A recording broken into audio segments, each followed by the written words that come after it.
दोस्तों, आपको बाबा राम आश्रय के चैनल पर स्वागत है। हम आज फिर से आप सबको बताने वाले हैं कितना विश्वास भूत प्रेत के ऊपर करना चाहिए, कितना नहीं करना चाहिए।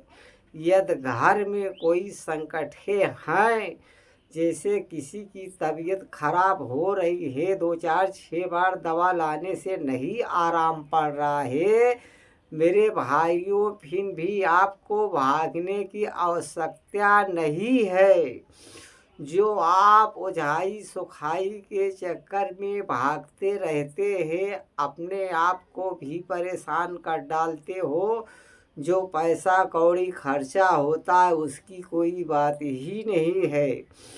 जब आप 2 4 बार दवा ला रहे हैं, जब नहीं कोई लाभ मिल रहा है, तो आप क्यों ना किसी अच्छे डॉक्टर के पास जाकर दिखाएं और उसका जांच भी करवाएं। वो ढंग से जांच करवाएं, क्योंकि 2 4 पैसे ज़्यादा लगने के कारण कुछ लोग इधर उधर दवा लेने के बाद जब नहीं आराम मिलता है वो भागने लग जाते हैं, या उसी दौरान कोई उनसे कह दिया अरे भाई ऊपरी चक्कर दिखा लो, हो सकता है भूत प्रेत का साया हो, तो उसी में उलझ जाता है।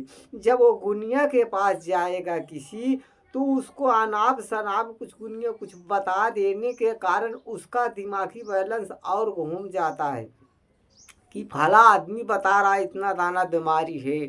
भाइयों, इसकी आवश्यकता है आपको नहीं। आप स्वयं बड़े डॉक्टर से संपर्क कीजिए, जांच पड़ताल करा के जो रिपोर्ट निकले वो मध्यम से 2 महीना 4 महीना जितने दिन डॉक्टर बोले दवा कराएगी।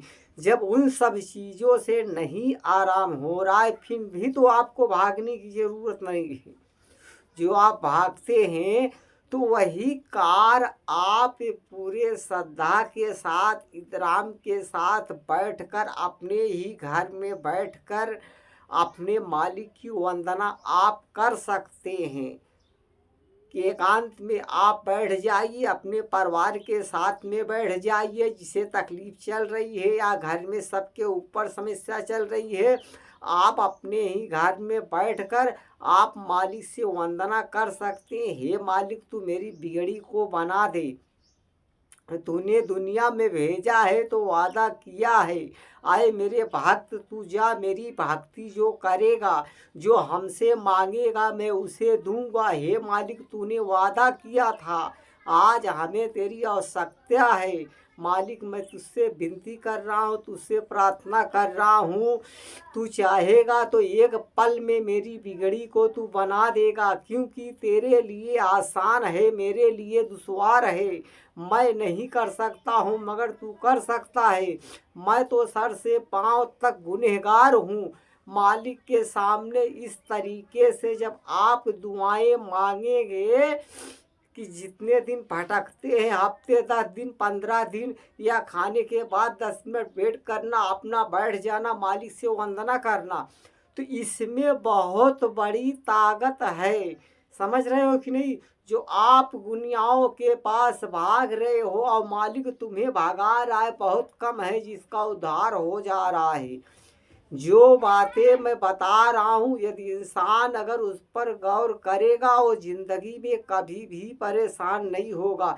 क्योंकि मैं भी अपने पास सूरा कर्म किसी को बुलाता नहीं हूँ। जो बहुत ही अधिक मंत्रों में ज़्यादा परेशान हो जाते हैं, कहीं से कोई विकल्प नहीं निकलता है, उन्हीं को बुलाता हूँ। क्योंकि भाइयों, मैं भी कोई अल्लाह, कोई मालिक, कोई भगवान नहीं हूँ। जो मेरा कर्तव्य है मैं भी वही करता हूँ। सूरा कर्म हमारे चौखट से, ये सैयदे सहलार गाजी बाबा के चौखट से कोई वापस नहीं जाता है। मगर फिर भी मैं कोई अल्लाह, कोई मालिक नहीं हूँ, वापस भी जा सकता है। क्योंकि मैं उसका कर्म नहीं बना सकता हूँ, कर्म बनाने वाला मालिक है। जिसे खालिक कहते हैं, मालिक कहते हैं, पालनहार पिता ईश्वर कहते हैं, जो हर एक की सुनता है। जब आप इतराम के साथ वंदना करेंगे, मालिक से प्रार्थना करेंगे, अपने गुनाहों के लिए माफ़ी मांगेंगे, हे मालिक जाने अनजाने में मुझसे खता हो गई हो या हमारे घर में किसी से खता हो गई हो, हे मालिक तू माफ़ कर दे, तू माफ़ करने वाला है, तू सबकी बिगड़ी को बनाने वाला है। हे पिता ईश्वर तूने हमें दुनिया में भेजा है, तूने ख्याल भी तो तुझी को रखना है। मैं अपने आप का ख्याल कैसे रख पाऊँगा मालिक, जब तेरा ही हाथ हमारे सर पे नहीं रहेगा। हे मालिक मैं कोई गुनाह नहीं करूँगा। हे मालिक जो हमारे रोजी रोजगार में बांधे पड़े हुए हैं, जो हमारे कार ठप हो गए हैं, उनको तू फिर से चालू कर दे। हे मालिक जो हमारे कमाई धमाई में बरकतें होगी, हे मालिक उसमें से मैं गरीबों की भी मदद करूँगा और खुद को भी खाऊंगा, उसी में बच्चों की भी परवरिश करूँगा। हे मालिक तू चाहे तो एक पल में बिगड़ी को बना सकता है।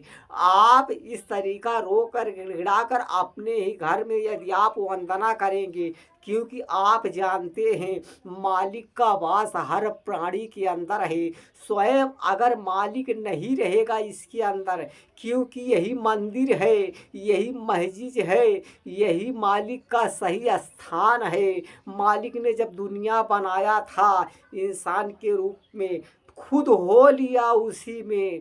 इसे निर्मल करो, इसके अंदर जो गंदगियाँ भरी हुई हैं इसमें से निकाल दीजिए। आप मालिक से गिड़गिड़ाइए, मालिक से वंदना कीजिए। आपको कहीं भी भागने की आवश्यकता नहीं है, किसी के पास जाने की आवश्यकता नहीं है। तुम्हारे ही घर में तुम्हें सब कुछ दे दिया जाएगा। यदि घर में बूढ़े माँ बाप हैं, उन्हें कभी झिझकारो मत, उन्हें कभी धुतकारो मत। मगर आज मैं देख रहा हूँ माँ बाप तो बोझा बन गए हैं बच्चे को ऊपर। ऐसा बच्चे सोचने लग गए हैं घर में बर्बादी नहीं आएगी तो क्या आएगी, हमको आप बताइए। आप स्वयं जिसने आपको जन्म दिया है, आपको पाला है, 9 महीना कोख में रखा है, उंगली पकड़ कर चलाया है, तो तुम्हारी शादी हो जाती है, तुम्हारी बीवी तनाव कर लेती है, घर में अलग बिलग हो जाते हैं, इसके कारण में हिंचाव पैदा कर देते हो।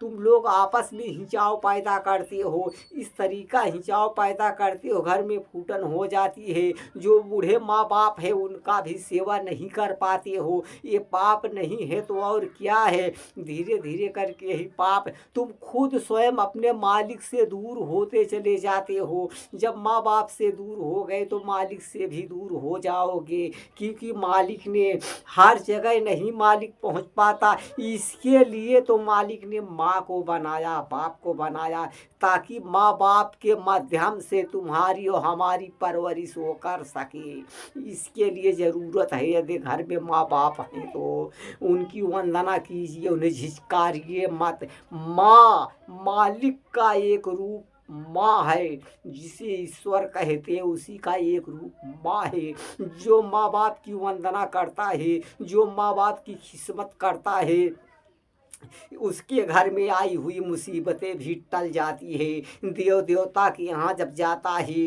वो मंदिरों में जाता है या कहीं गुरुद्वार में जाता है, देव देवता भी उसकी मुरादों को पूरी कर देते हैं। वो देव देवता कहते हैं ये अपने माँ बाप का चाहने वाला है, ये अपने माँ बाप की खिदमत करने वाला है, ये किसी की चुगलखोरी नहीं करता है, ये अपने आप में रहता है। उस इंसान की मुरादें अगर मैं नहीं पूरी करूँगा तो कौन करेगा, क्योंकि सच्ची मार्ग से चलने वाला आया है आज हमारे मंदिर पे चलकर, उसकी मुराद हम ज़रूर पूरी करेंगे। इसके लिए मैं समझाता हूँ बार बार वीडियो के माध्यम से, आप ज़्यादा ओझाई सोखाई से ज़्यादा आप मालिक ऊपर आस्था रखिए, अपने ही घर में भजन कीजिए, मैं तो किसी को नहीं बुलाता हूँ जो बहुत ज़्यादा परेशान हो जाते हैं, बार बार विनती करने लग जाते हैं, बाबा हमको बुलाइए अपने दरबार में, तुम्हारे दरबार में बहुत से भाई ठीक हो चुके हैं, हम भी आना चाहते हैं। बहुत ज़्यादा विनती करते हैं, उसके बाद ही मैं बुलाता हूँ यहाँ पर, आइए अपनी किस्मत आजमा लीजिए, हमारे भी दरबार में देख लीजिए। मैं कोई अल्लाह कोई मालिक नहीं हूँ, मैं भी मालिक का एक छोटा मोटा भक्त हूँ। क्योंकि इंसान का काम है मालिक की वंदना करना। जब मालिक की वंदना करोगे, मालिक तुम्हें सही मार्ग दिखाएगा और सही इंसान के पास तुम्हें मालिक को भेजेगा कि वहाँ से तुम्हें भागने की आवश्यकता नहीं पड़ेगी, वहीं तुम्हारा कल्याण हो जाएगा, तुम्हारी बिगड़ी बन जाएगी, तुम्हें इधर उधर भटकने की ज़रूरत नहीं पड़ेगी। शैतान कहता है, मालिक भी ये कहता है, ये मेरे भक्त तू भाग, मैं देखना चाहता हूँ तू कितना भागता है, तुम जितना भागोगे उतना ही मालिक तुम्हें भगाएगा। इसके लिए ज़रूरत है मालिक को पर श्रद्धा रखने की, भावना भक्ति विश्वास रखकर आप कोई कार्य करेंगे, आप हमेशा कामयाब हो जाएंगे, कामयाबी आपकी चौखट की चूमेगी, आप कभी आपके रोजी रोजगार में कभी बाधे नहीं पड़ेंगे। क्योंकि जब आप सच्ची नियत सच्ची श्रद्धा बांधेंगे, मालिक एक कहता है जो मेरा अपना है, जो मेरा भक्त है, जो मेरी भक्ति करना चाहता है, जब वो हमारी भक्ति के लिए हमारी तरफ एक कदम बढ़ा कर वो चलता है, तो मैं 2 कदम चल कर खुद उसका हाथ थाम लेता हूँ। क्योंकि हमें भी सच्चे भक्तों की आवश्यकता है, क्योंकि भक्त से मैं हूँ, भक्त नहीं तो मैं भी कुछ भी नहीं हूँ, मालिक स्वयं कहता है। इसके लिए भाइयों ज़रूरत है तुम्हें वो परम पिता परमेश्वर को, उस ईश्वर की आवश्यकता है आपको, जो जिसने इस दुनिया को बनाया है, जिसे पालनहार कहते हैं, जिसे मालिक कहते हैं। जब तक नए खून के दौड़े रहते हैं, शरीर में जज्बात रहता है, इंसान अपने मालिक को अपने पालनहार को भूल जाता है। अरे हटाओ, जब जो होगा देखा जाएगा। जब उसकी उम्र 50 साल हो जाती है, 60 साल हो जाती है, तब अपने मालिक की वंदना करने लगता है। कोई संकट आ जाता है तो कहता है मालिक मेरी बिगड़ी को बना, मैं तो बहुत बड़ी मुसीबत में फंस गया हूँ। मेरे भाइयों क्यों ना हम पहले मालिक की वंदना कर ले, बाद में ऐश की जिंदगी बिताएं। जो मालिक का हो गया, जो मालिक को पा लिया, उस और कुछ पाने की आवश्यकता नहीं रह जाती है। भक्ति से तो तुम कुछ शक्तियाँ पाओगे, गुरु ज्ञान से भगवान। जब आप गुरु से ज्ञान लेंगे, किसी सच्चे गुरु से, गुरु के माध्यम से आपको परम पिता परमेश्वर हो, जिसे अल्लाह, जिसे ईश्वर, जिसे मालिक कहते हैं, जब स्वयं तुम्हें तुम्हारा मालिक मिल गया, तो मालिक की बनाई पूरी दुनिया है, पूरी दुनिया में तुम राज करोगे। इसके लिए ज़रूरत है सच्ची मार्ग पकड़ने के लिए। हर बिगड़ी को मालिक बनाता है, हर गुनाहों को बख्श देता है। इसके लिए भाइयों ज़रूरत है भूत प्रेत से ज़्यादा अपने मालिक ऊपर आस्था रखिए। धीरे धीरे एक बार जब आप वंदना करेंगे, प्रार्थना करेंगे, और परेशानी है थोड़ा और आएगी, ये नहीं कहता हूँ तुरंत आराम हो, थोड़ा और आएगी। मैं खुद भी बता दे रहा हूँ, परेशानी में परेशानी थोड़ा और जब आएगी तो ये समझ लेना तुम्हारी तकलीफ खत्म होने वाली है। उससे घबरा कर उठो मत, भागो मत कहीं, क्योंकि मालिक भी तो एक परीक्षा लेता है। जब तुम भक्ति लाइन में जाओगे, समझ रहे हो कि नहीं। इसके लिए जो खुलासा मैं बयान कर रहा हूँ कोई भी दुनिया आपको बताएगा नहीं। इसलिए मैं खुद भी नहीं चाहता हूँ कि हमारे पास भी टाइम नहीं रहता है ज़्यादा करके कि मैं किसी को बुलवाऊँ। साफ ही सुनहरे शब्द में बता दे रहा हूँ। इसके लिए स्वयं मालिक से वंदना कीजिए। मालिक बिगड़ी बनाएगा। वो परम पिता परमेश्वर है, वो मालिक है, वो सब की बिगड़ी बनाएगा। और जो हमारे YouTube चैनल पर हमारे भाई जुड़े हुए हैं, हमारी वीडियो को देख रहे हैं, उनके लिए मैं प्रार्थना कर रहा हूँ। यदि उनके रोजी रोजगार में कोई बाधे हैं तो उन बाधों को मालिक ख़त्म कर दे। यदि वो भटक गए हैं, गुमराह हो गए हैं, तो मालिक उन्हें अपने भक्ति के काबिल बनाए, उनके घर से हर समस्याओं को दूर करे। सबका मालिक एक